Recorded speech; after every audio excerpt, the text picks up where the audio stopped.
going on 15 years at Western and super excited to start having kids back in the building after a very long summer and year and a half. Excellent. Thank you all. And so tonight we really do want to go through a couple of important elements for the year coming up. Just to be clear, I have my mask, but I think I might be the only person in the B wing right now here at Western. We've got band camp along the way, but we've been really good this week getting used to being masked again in our public schools. So wanted to be able to come together tonight as a large group. And then, like I said, we really are hoping that we'll be able to see you again in person on Thursday, anytime between 4 and 7. It's a very informal time to come in, find classrooms, meet staff, meet us, but we're really looking forward to that. We want to start the year. We know there are a lot of questions about what will the day look like, how will we keep our students and our faculty safe, but I think it's really important that as a school community, we also remember what our priorities are. And we started the year actually with our faculty asking that same question. They have so many questions too, everything from lunch to classroom supplies, but we really wanted to start with what's most important to us. That will be important as we make tough decisions, but also it reminds us of the why in what we do. And so when I asked our faculty just to come together and give us their priorities, what do they want for our students this year? This is a wordle of their responses. So the larger the word, the more we saw it in the frequency of their responses. And I think it's really telling. You can see just how caring our faculty are in terms of how excited we are to welcome students back into the building 5 days a week, and how much they really hope that this will help support them, not only in their academic growth, but also in their social emotional growth. And we talked for quite a while about how we really have to see this as a fresh start, a way to bring our students back, but to also ease them into 5 days a week in person in the middle of a pandemic. And how do we help create that learning environment that is safe, that is respectful, and that will really set them up for success? So we're really cognizant of what our students have been through in the past year and a half, that for some of our students, they have not been back in the building, and that for all of them, 5 days a week with all of their peers will be a transition. We've spoken to some of our leadership students who are seniors and how important their role will be in setting examples of helping our sophomores and our freshmen in particular really learn what it means to be a Western warrior, to really how to embrace their responsibilities and their engagement in high school. And then for our juniors and our seniors, we want so desperately for them to have that high school experience, to really get to enjoy all of the opportunity to engage, to learn, to take risks, to explore new interests. And so that really is our goal. We think that that will create healthy, thriving students, even in all the craziness that we have going on. We also know that our staff have been through a lot. All of you were so supportive. Last year was challenging, not just for our families and our students, but also for our teachers who worked so diligently in so many different contexts, right? We joked that it was the year of many first days of school because we kept changing formats and changing technologies to help support students. And so I really, as an admin team, want us to be thinking about what do we want for each other? How do we help care for each other? Because happy, healthy teachers are really the foundation for happy, healthy students. And again, our faculty want to make sure they support each other, that they build a community both with their students and each other. We take care of each other, but it's also great to see them really return to something that I've always valued at Western, both as a student and a faculty member and an administrator, but really it's the fun that we have. This has always been just a great place to be, and the stress and anxiety of a pandemic can wear on that. And we want to purposely make sure that we take time for each other and ourselves, and then really build those opportunities for students just to have fun, because that's what we know they'll really remember about high school. And then we talked about how to really partner with our community, all of you, our parents, our families, our students, and even our community partners at large, and how important it is that we increase and monitor our communication, that we're transparent, that we build partnerships with you, that we really focus on building a healthy school climate. And part of that we wanted to always remember is that we're all on the same team, that we all want what's best for students, even when we have to make tough decisions, be it around academics and extracurriculars and COVID mitigation strategies. It's all with the best of intent to help students have the best year possible. So I thought these are really great ways for us to start before we begin to think about the logistics of how we're going to pull off 5 days a week, everybody in session. I wanted to share those with you tonight just for you to get an inside glimpse of the mindset that we have as we go into the year. So all of that's great. Big ideas are really important. Teaching and learning is the heart of what we do, but we know there are a lot of questions about mitigation strategies and protocols. There are several links on the ACPS homepage in the COVID response site. We also know that there's a whole community town hall for all of our schools tomorrow evening. And Ms. Tyler, I believe since you have co-host rights, this slide deck is also shareable for you. We'll post it on our website, but you can come back to it and look through it, but also be able to access the links in that way. And our leadership students also put together a great student video, just hitting some highlights of our mitigation protocols. And so we'll share that when students return to school on Monday, but you can also view it and have some fun with that as well. So when we talk about mitigation strategies, Rosalind Smith, who has been overseeing all of this from our division perspective, talks really about the layers of safety, the layers of protocols that we have. A lot of it starts with that at-home screener, right? As a working mom, I know it's always important. You got to make arrangements when your kiddo is sick and be able to keep them home when we need to. That's especially important right now. So you really are our first line of defense in making sure your student is healthy as they come to school. We won't be taking temperature checks.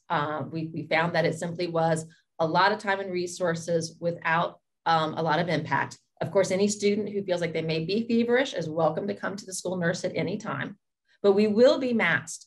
And I know that that's something that all of us are a bit disappointed in. In May and June, we really thought we were turning a corner.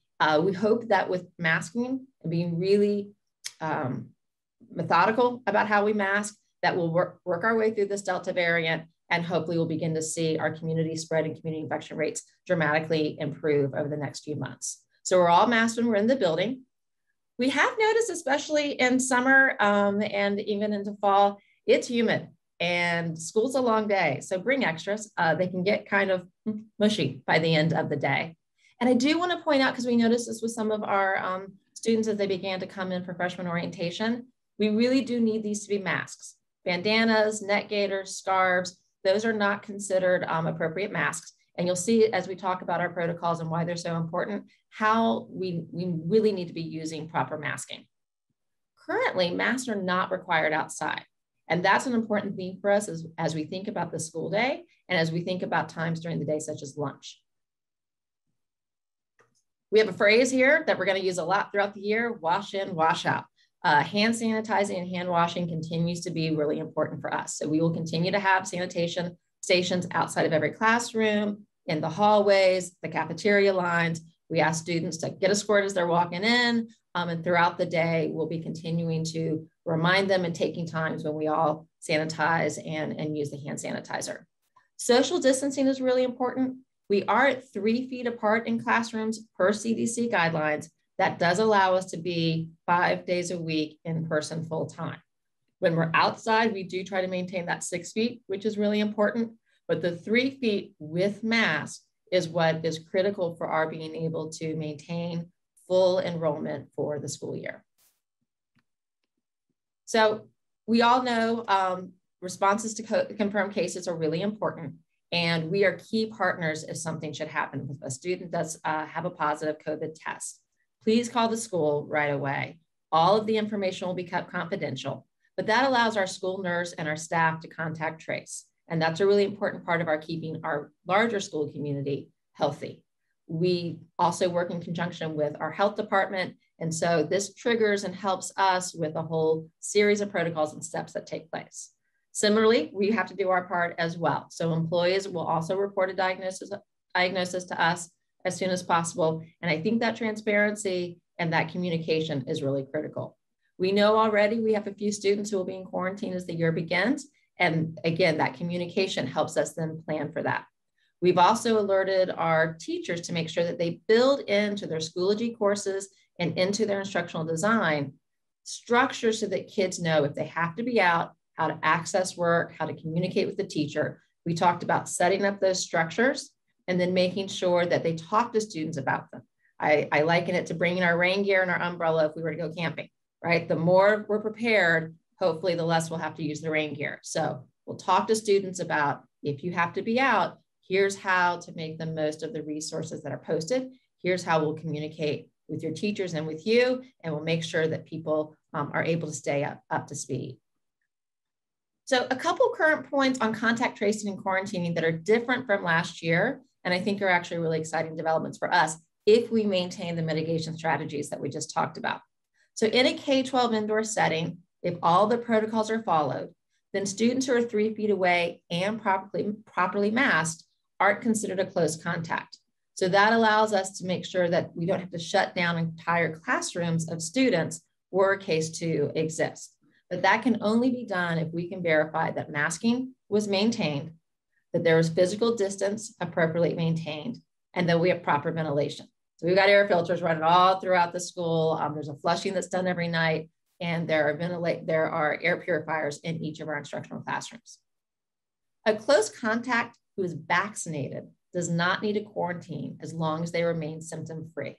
And for us at the high school level, that's a really important development because we know our students, many of them have had access to the vaccine as well as our staff. And we really think that's an important layer of defense for us. So if we were to call to discuss whether or not your student was a close contact of another student who tests positive, that vaccination status becomes really important. So I know a lot of us parents have our vaccination cards and our parent vaccination cards, pictures on our phone. Those types of records are really important. We're not asking for them now, we're seeking them. But if we were to call and need to discuss contact tracing with you, those are documents that would be helpful for you to have. The response to a confirmed case of COVID, the notifications that will transpire are similar to last spring. So those of you who were in the school community last spring will remember that there are notices that are sent out alerting the community, alerting students and parents in an individual class, and then specifically contacting any students who need to be more concerned about the extent of their contact with a case. We work all of this with the health department, and that data is really important as we try to understand exactly where not just our school community is, but also our larger community here in the health district. We are therefore that data can be followed on the ACPS COVID-19 dashboard. And that's been something that's really important for all of us to get a sense of where actually we are through this unfortunately long journey of the pandemic. Just a reminder that in terms of returning to school or work, anyone who has had symptoms and tested positive really should stay home for at least those 10 days until those symptoms have passed and they're fever-free and their respiratory symptoms have improved. Definitely, this is a time when in doubt, stay home. We are happy to work with students to make sure that they feel comfortable staying up to speed with their academics. Any individual who tests positive but has no symptoms and remains without symptoms should also take those 10 days just to be safe. And again, the Delta variant has made both of these very important for us to follow. Okay, so that's the official mitigation piece. Again, there's the town hall tomorrow night from the whole division. The website that has been developed for returning to school is full of resources, including its own slide deck, which goes into a lot of the protocols that we're following and any more information that you might have. We will take care of all the mitigation strategies. And now what we want to do is have as normal and great a day for your students as possible. So we're going to talk a little bit about the bell schedule. We're going to introduce a new structure in our year, the warrior period. And I want to get a little into the logistics of arrival, lunch, and dismissal, just so we all feel ready for Monday, which seems to be coming fast and furious. Last year, we were on a 4x4 schedule. And so your students took 4 courses in the fall and 4 courses in the spring. This year, we are returning to an A-B rotation. So they'll have all 8 classes throughout the year. This calendar shows exactly which school days are A and which school days are B. It's posted under the Bell Schedule section of our Western homepage. We'll also have it available for students to grab a copy of. It's helpful for those if you're scheduling appointments or needing to know when a student is in certain classes. What happens throughout the year, Monday and Wednesday are A days, Tuesday and Thursdays are B days, And Fridays are affectionately referred to as the flippy-flop days. So we flip between A and B based on making sure we have an even number. As you know, we have several days throughout the year where students are only here for half a day so that teachers can have more time for professional learning and preparation. On those weeks, that Wednesday, that A day, well, Friday will be an A day. And that just helps us make up that instructional time from the shorter instructional period that happens when we have a half day. So our bell schedule. It took quite a while for us to figure this out. As you know, perhaps if you've been here in the school before, we traditionally have had one lunch. And one lunch, I have to say, is one of my favorite aspects of Western. It's a great time for kids to be able to just be kids. The outside lawn looks like a musical festival some days. They're playing hacky sack and hammocks come out and they're just relaxing and being kids. And it's so great to see. It also allows kids to be able to see their teachers throughout lunch in a very casual, intimate way where they can just stop by, get help, as well as some more structures for help. One lunch with 1,100 plus kids is really hard to pull off during the pandemic. So we debated whether or not to do 2 lunches or 3. We landed on 2, and we think we really can do this with the support of all of our faculty and with the cooperation of our students. So we'll talk to students very explicitly about, we want to do 2 lunches. This is why it's best for you. This is why it's more fun. You can see more of your kids. More of your friends. You can have more time to feel that sense of autonomy that we know is so important for teenagers. But to do it, we're going to have to follow protocols pretty carefully. We think if they buy into that, and we all work together, that will be something that we are able to do successfully. So we also are returning to our 8:55 start time. The first bell will be at 8:50. Our first block, and then we're warrior period, we'll talk about in a second. And then we have 2 lunches, an early lunch and a later lunch. And what this allows is also for there not to be that break in instruction. So students who go to the first lunch will then follow it with second block. Students who go straight to second block will end with the later lunch. And that's a lot better for students and teachers in terms of being able to carry on with instruction. We noticed though that by doing that, the end of the day was getting really heavy with instructional time. And so we did add in an afternoon passing that's a little bit longer. Students can step outside, take a mask break, have a quick snack, and return to their 4th block. And we think that's really important. Again, easing back into 5 days a week. It's going to take a while for all of us to get our educational stamina back. So we really want to give time for students to take a break, get used to it. I know my own daughter, who's a rising sophomore at Albemarle, is not quite sure how she's going to do 5 days a week again. How do you not make smoothies in the middle of the day? 2 days a week was perfectly fine in many ways for her. So we're excited to be back 5 days a week, but we know that we're going to have to really build up our resilience to be used to all together for the whole day. So warrior period, I think, is going to be a really exciting structure that we're introducing. This does not take any time off of traditional instruction. Rather, one lunch was always half eating and half clubs, seeing teachers, getting remediation, making up tests and assignments. There was always a component of our one lunch that was about getting stuff done.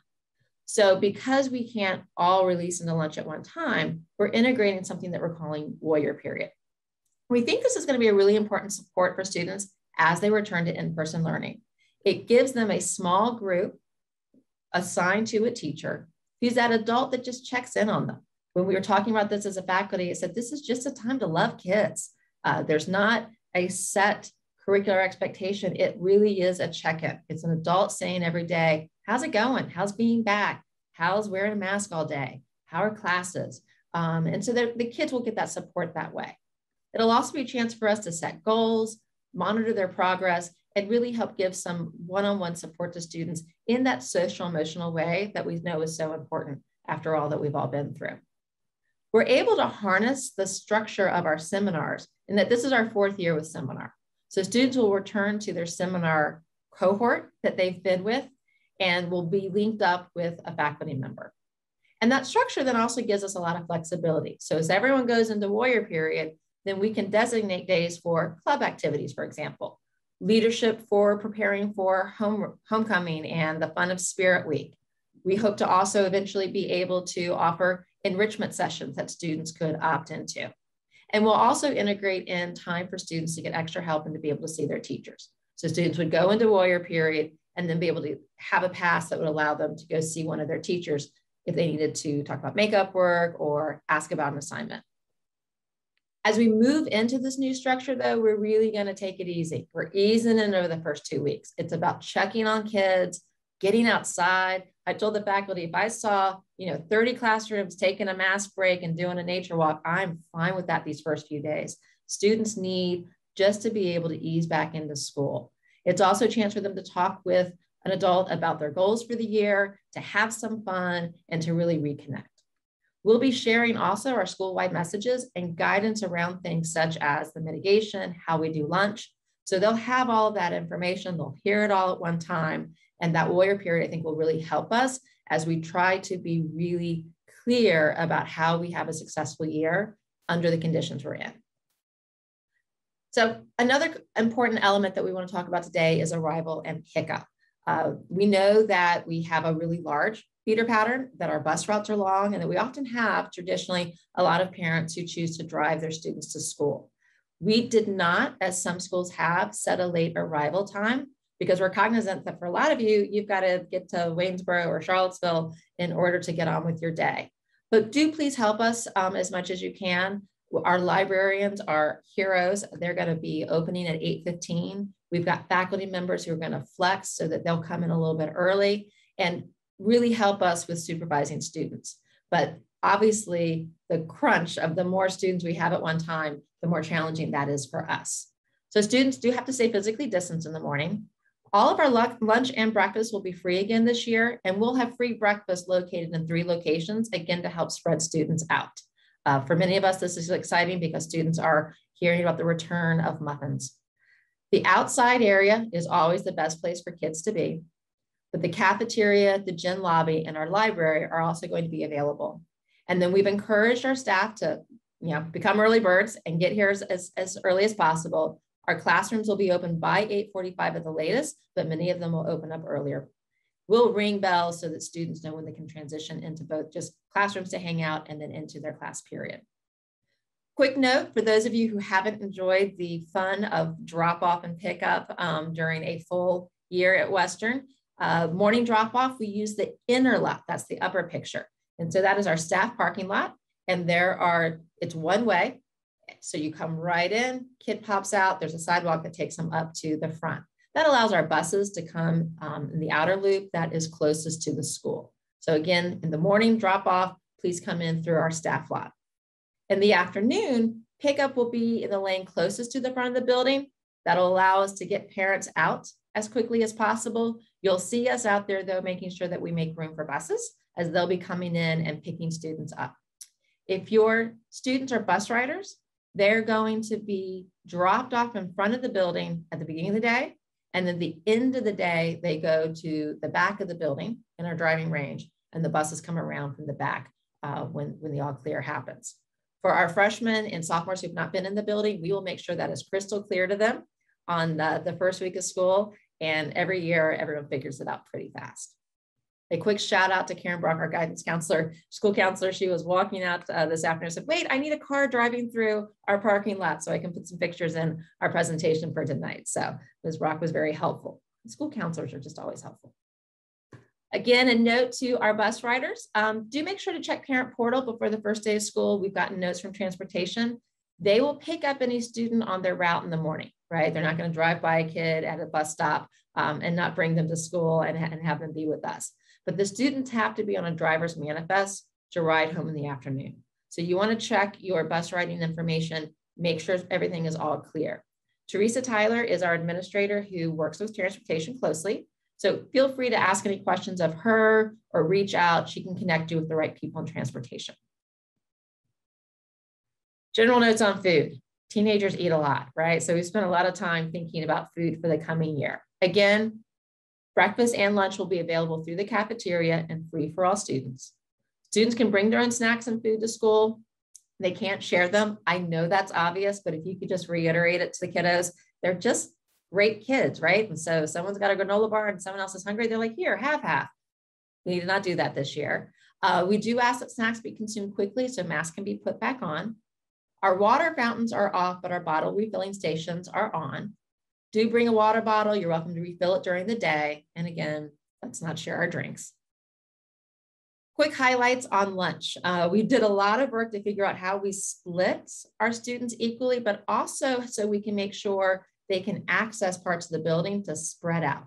So our first lunch, when your students get their schedule, they'll have a room number, and all of our rooms have a letter ahead of them.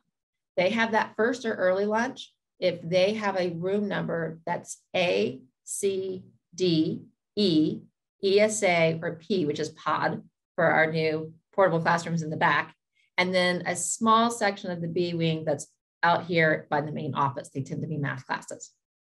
And then our second lunch is all the rest of B except for those 4 B classes. That allows students to, without disrupting instruction, be able to be in classrooms, halls if they're being supervised, but also access the library, the cafeteria, and our exterior doors in ways that won't interrupt instruction. So a quick note about how we're going to have to supervise lunch. Students are encouraged to eat outside. I mean, you're going to see me out there going, come on, out, it's pretty, it's pretty. Outside is great for them. Their mask can be off. They do have to stay spread out, but it gives them a real break. That's always been a tradition here at Western. Feel free to suggest that they bring a beach towel or just, wear clothes where they're comfortable sitting on the grass, but we will also have both a tented classroom set up, hopefully in the next couple of weeks, and we've brought out every picnic table we can find into the front of our campus. So we will try to have as much space for them to be able to eat outside comfortably and to be able to enjoy that break. The cafeteria, however, will be open. And for some kids, that's a great place. We are going to limit them 4 to a table, and we're going to have sign-in sheets at the table where students just sign their first and last name. We'll have the date on it, and that allows us to contact trace. Because remember, students are unmasked and eating, and therefore we do have to keep track of exactly who they're around. Once they're done eating, they mask back up, they're able to move around. Students can also go to rooms and the library. And eating in classrooms of teachers is a long-standing tradition here at Western. Our staff will be doing a lot more lunch duty than normal. We're calling it zone defense as they sort of pop between classes, but they're going to be out in full force, helping, reminding, guiding students. And that's a great chance for kids to just informally hang out with their faculty. And often as a teacher, that was when I really got close to a lot of my kids. Again, we'll have sign-in sheets for these spaces, so we'll know where students are, but it gives them that nice balance, right? We're maintaining the mitigation strategies, but giving them that social flexibility that is so important and that so many of them missed when we had to come back in stage 4 last year. We want them to feel like they're having that high school experience. And lunch, as silly it sounds, is a really critical part of it. As I ran into kids this summer, that was often the first thing they asked, what is lunch going to look like? They need this time. It's so important to them. Quick note on checkout, check in and check out. If your student arrives after our regular start time, you can either give us a phone call or send a note in with your student. If you need to pick up your student, we're going to continue the practice of call us from the parking lot. We'll call your student down and they'll come outside to you. If you want to pre-arrange an early dismissal, you can call the attendance office also early in the day. Visitors will be allowed in the building for appointments. You're welcome to come in and meet with us, meet with your school counselors. We also have had parents who volunteer in the past. They're welcome to reach out if they want to do that, but we won't have volunteers in classrooms and we won't have visitors coming in and having any interaction with students.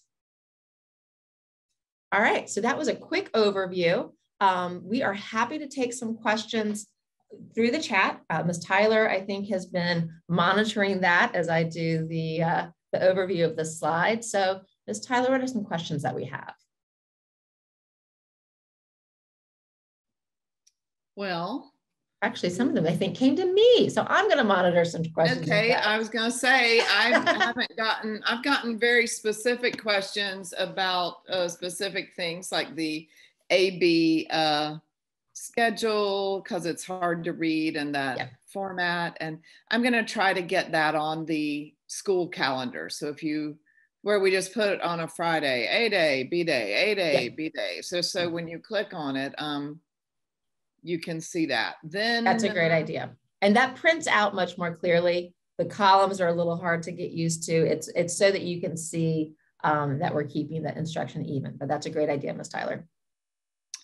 I had a question about transportation to Center One and K-Tech and things like that, how that works. And that will be similar to in previous years, right? Mm-hmm. So we run a shuttle that you ride your normal bus to Western and catch the shuttle to the other location. But I'm also confirming the details of that with Jim Foley, even just as we're sitting here talking. So yes, but that's what happens. So like the K-Tech bus, for instance, leaves almost as soon as the tardy bell rings, and then brings people back and does this. And okay, but we have lots of questions about Warrior Period. Okay. It says, will it be similar to Patriot Period eventually? So kids can take advantage of extracurriculars in that time. Yes.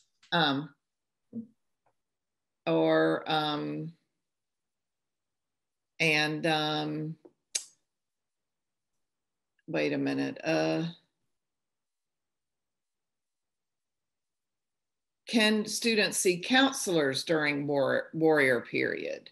I think seeing counselors is just like all the other years. They would go in and sign up to see their counselor, and the counselor would send a pass for them.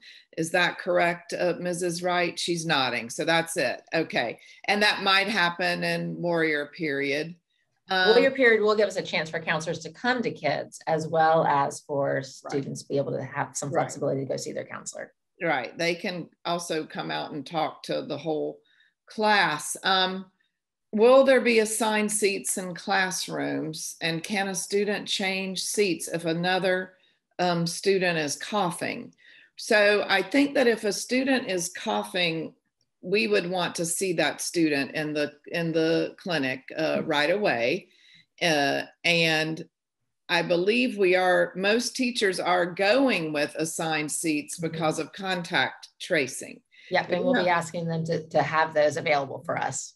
Set up in a strategic ways to make the most of space and to keep students safe.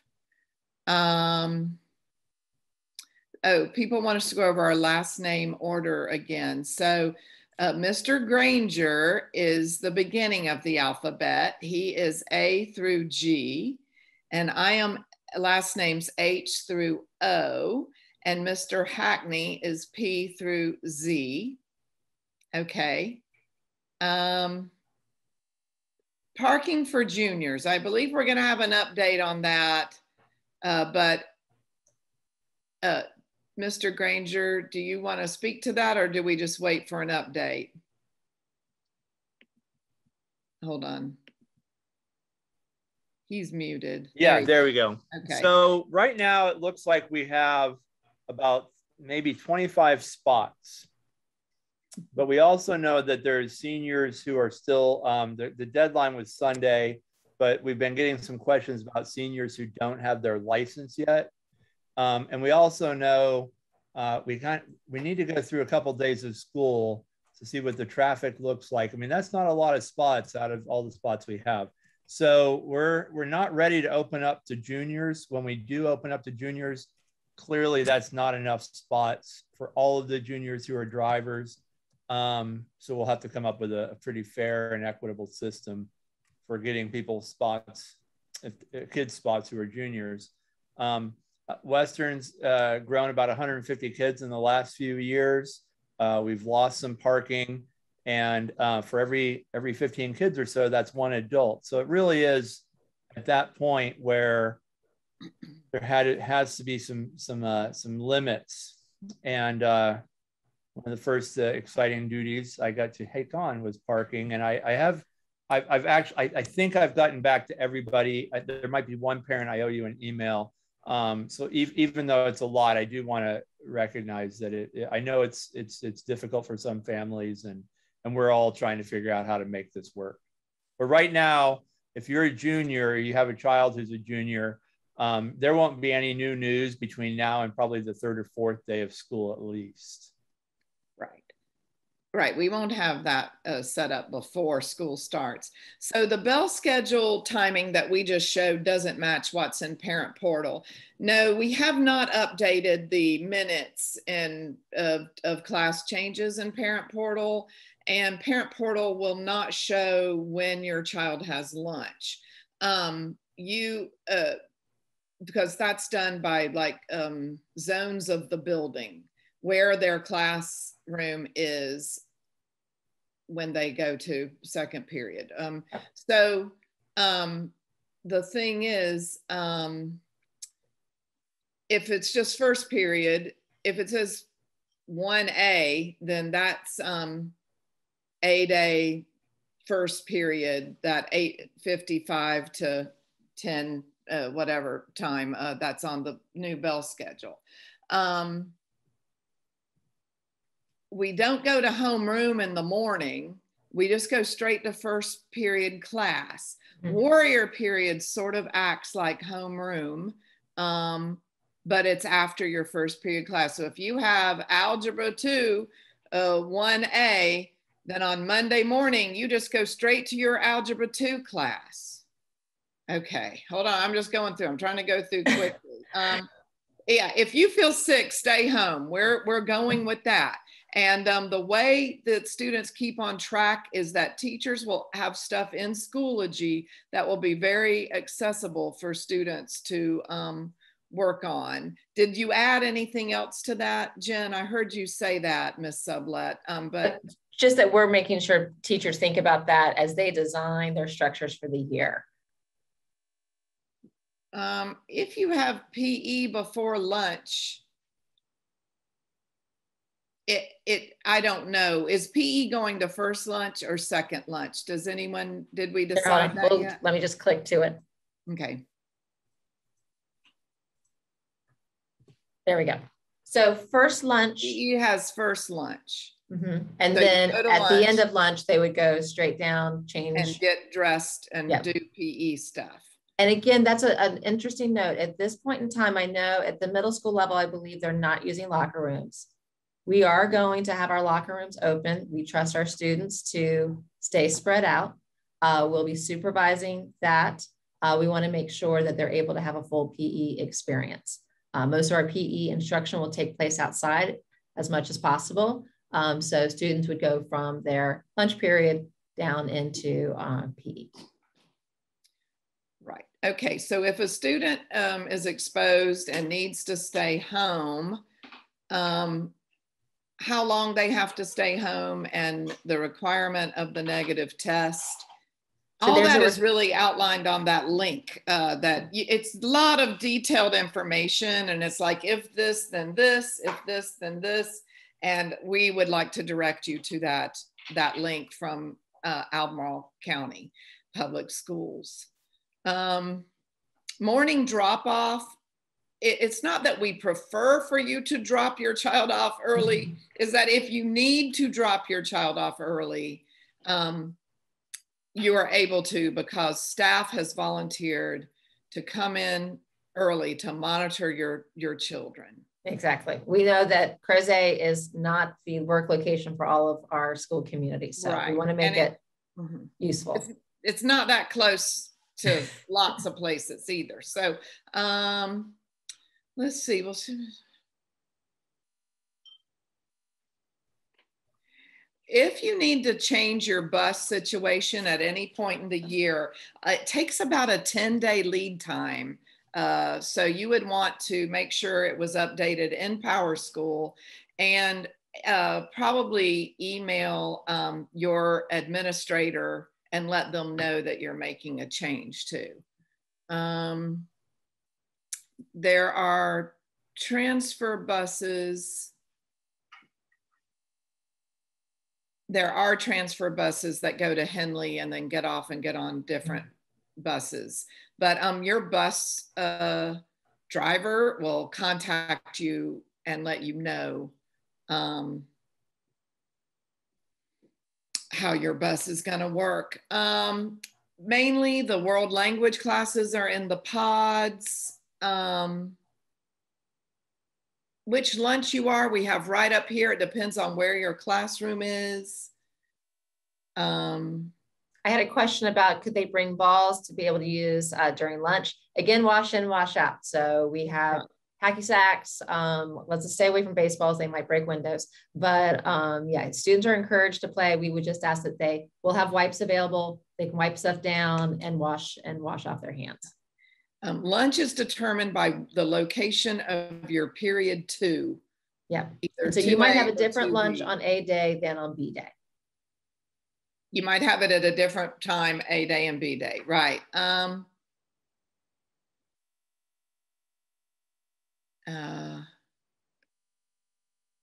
Do you have some questions? Because I'm trying to hunt down. Sure. I had a question of Hallway E. Hallway E is our newer science classrooms and world geography classrooms that are towards the back of the building.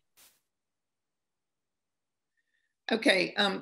Juniors who are in ESA but do not live in the Western Albemarle feeder pattern do not get priority parking.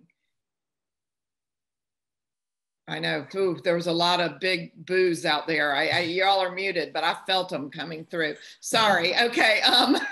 How do you know who you have for Warrior Period? It will be on your schedule, right? It should be. So one of the elements is Warrior Period is a new structure for our staff. I believe really it's important for our staff. We can't make Warrior Period work if the staff isn't all in, because it is every single staff member taking on a cohort of students, which is really great. But we wanted to talk to the staff about that when they got here on Monday. That was why we had the delay in putting out the bell schedule. I think it's important for the faculty to get that information first, to buy in and engage with it, and then we've released it. So those Warrior Periods were built into your schedule. You should see them, but if there are any changes and tweaks, we'll work those out for the first day. All right. There's a lot of questions about the gym. I think gym A, is that the Aux gym? Aux gym is still considered in the D hall, but that's a great point. We will make sure that we designate that anyone who's in the gym is going to first lunch. Right. Can students use the workout room during study hall? I think that depends. I don't think we have coverage for that. So I'm going to go no for now. All right. Center 1, it says they can only see Western schedules in Parent Portal, not Center 1. What if there's an overlap? But we would have made sure there wasn't an overlap when we made the students' master schedule. So Ms. Wright is nodding. Mrs. Wright, yeah, it says that's right. So Center 1, you go all one day, like A day or B day. Is that still true? And so all your classes that say Western will be, should say like 1A, 2A, 3A, or 1A, 1B, 2B, 3B. It should all be on one day. Okay, lunch starts and second block. So if you have first lunch, you just go straight to lunch from Warrior Period. You just start lunch. And then when the lunch bell rings to end lunch, you go to second period and you're in second period for 85 minutes.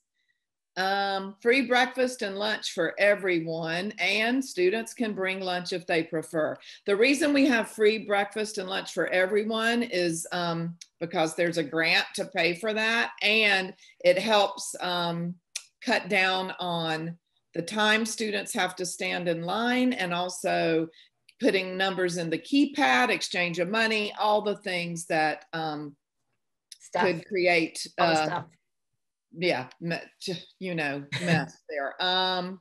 Freshman seminar does not replace Warrior Period. And that's a really good point. Freshman seminar has its own curriculum. Warrior Period will have its other activities and purpose. We're just using the structure of organizing by seminar. Right. Sophomore seminar is in Warrior Period. So is junior seminar and senior seminar. And all the Warrior Periods will be updated on your schedule by tomorrow, Mrs. Wright. Mrs. Wright all the time said that. All right. And so that's why where the choir room is. The choir room is considered C hall. Yes, think about that for a minute. Band, choir, auditorium, and anything with C on it is the C hall. Oh, Center One schedule can be seen on a different tab in PowerSchool. Ms. Looney just informed me. So talk about it takes a village. In Parent Portal, if you'll click on some other tab, it's there. Yay. All right. I love a town hall where we learn stuff too. Lunch menu should be coming out on our web page, on our homepage. It'll be under lunch menu, but it's not available yet. I'll talk to Mr. McLaren about that. I know he's already said it. We were laughing about some of the, apparently peanut butter and jelly is in short supply right now. Well, so, apparently lots of things were in short supply. May not be the year of the chicken nugget. And making the, like there's a supply chain issue for school lunch, but we've got it covered. We are not going to go hungry. ACPS right now only shows an older menu, but we'll get it. It's because they're working really hard on those menus right now. And so auditorium is first lunch. That was my last one. Okay, Miss, what do you have? Let's see. We had questions about staying caught up if students without the vaccine have to stay home. Again, we, just as we would in a flu season, right? We'll work with students. We'll make sure that teachers are working with them. So we really want to keep everyone healthy. We don't want students coming to school if they don't feel well. We will try to make sure before we end the meeting, I'll make sure that the links to the ACPS protocols are put into the chat. So just stick around and we'll do that to get out to there. We will be monitoring, I had a question about bathrooms being monitored for mask wearing. We are going to limit how many students can be out of a classroom at a time. We're going to also maintain zones so that we don't have students wandering around. And then we do have security TAs who will be monitoring and making sure that our bathrooms are not getting crowded. If as needed, we will put staff in between class changes to make sure, so a staff could, close to their room, monitor the entrance of a bathroom. I think that's a great idea.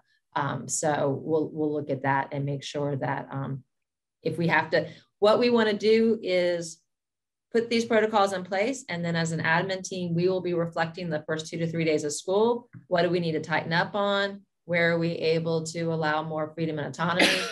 So that's where we're looking at that. We had a question about lockers. Students are always welcome to get a locker. Come to the counseling department and they will assign you one. Traditionally, a lot of students haven't used them, but this could be a year where it's really helpful. Somebody asked how many kids are in a room. We've gone in, I walk around with a yardstick now, and we're measuring constantly. And the teachers have been really creative trying to make that comfortable setup, but make the most of the room. We've taken out a ton of furniture. If you drive into the back of the building, we have all these pods that are full of the furniture that used to make our rooms a little bit more creative. So we are able to maintain 18 to 22, 24. Some of our classes do get a little bit larger in our larger spaces. And so you'll also find that if you've been with us before, but wait, Ms. Green was always on the B hall. I knew exactly where her room was. Well, she's on the C hall now because we moved her to a larger classroom because her stats class was big. So we've been trying to maximize our space. The new classrooms in the Learning Pod, we think are quite lovely and large, although right now they don't have electricity. So we're taking our building crew team's word on it, but we are trying to maximize space in that way.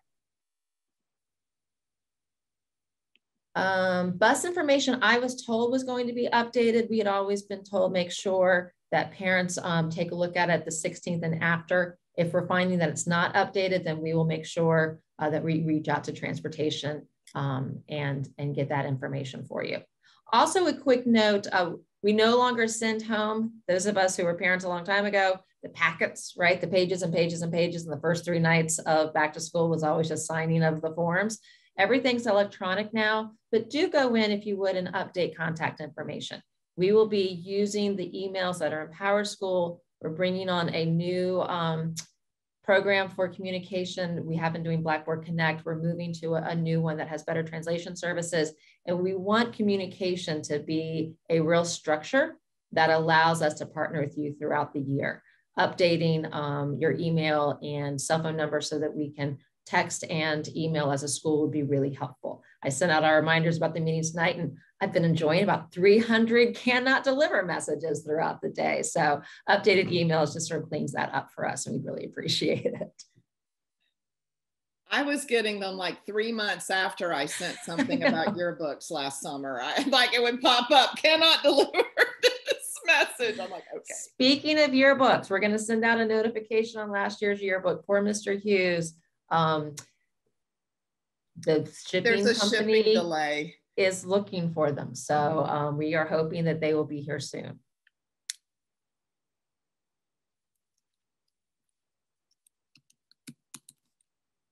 And I've had a not really a question, but a comment that we need to all make sure we double down on making sure that if students are out, they're getting support. I think that's a really important reminder. We will communicate that expectation to teachers. We will partner with our school counselors. Our administrators do match up with school counselors so that we have a network of support. But please, if you feel that your student is home and is not getting the support that they need, please reach out to any of the administrator team. We are more than happy to partner with you to make sure that we get resolution to any concerns that you may have. I have a question about laptops being issued. So that will be important. In fact, Mr. Granger and I were debating that today. We don't want to hurt our community by saying, let's all bring 300 people in and line up in a close line and pick up our laptops. We were able to get lots of laptops up to freshmen over the last couple of days with small numbers. And even then we had spread out while you log in. So what we are hoping to do for students who return their laptop is to get them into their warrior period. They'll pick them up that first day of school and they'll have their laptop.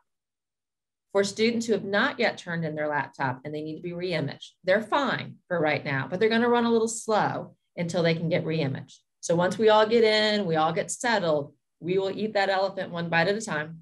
We'll just pick a few by warrior period. We'll get a balloner to the student, reimage that computer, and return it to them. So we want to try and manage the laptop. We want to shrink the challenge of the laptop distribution, keep it manageable, not let it be the tail that's wagging the dog. And could I use more mixed metaphors at this point in time? But just trying to, we've got a plan and we're trying to make sure it's a plan that doesn't interrupt instruction or add complication during what will already be a fun-filled, multifaceted opening of a school year. And I think that might be it for questions. We're coming up on 7:56. Again, please, we will be out in front and walking around on Thursday. We look forward to meeting people in person. The admin team's happy to stay on for a few minutes if anyone has some individual follow-up questions, but we also know that it's a busy time of year. I hear there are even shortages in school supplies. So people might still be looking for, oh, and that's one last quick thing. We will have supplies here in the building that we always do, again, washing and keeping them safe, but kids are also encouraged to just bring what they typically need. We don't have a supply list, but students will have their notebooks and their pens, and this might be a year where packing a couple extra highlighters and markers can be helpful. So we'll be mindful about supplies needing to be clean and safe. If you have any questions, feel free to ask your students' teachers because they'll have specific needs for their classrooms. That's not a great point to end on school supplies, although I love a good office supply. They just make me happy. I am so excited to be back at Western. I am so excited to be working with this admin team. Seeing the faculty on Monday morning was just heartwarming. It was really great. So thank you so much for joining us tonight. We are so excited to see your students on Monday. Hope to see you on Thursday and really look forward to partnering with you throughout the year. One final thing, if you need any school supplies, your counselors can help you get them. We do have some, so. Happy to help. Happy to help. We keep trying to think of our tagline for the year. There's happy to help. We're all in this together. Great day to be a warrior. They will have a tagline every day. Just happy to be here. I don't know. Happy to be here. Thank you all. We love you too. They're saying thank you and they love us. Yay. Yes. All right. Thank you. So it's going to be a great year. Yeah. No learning on couches, learning here with us.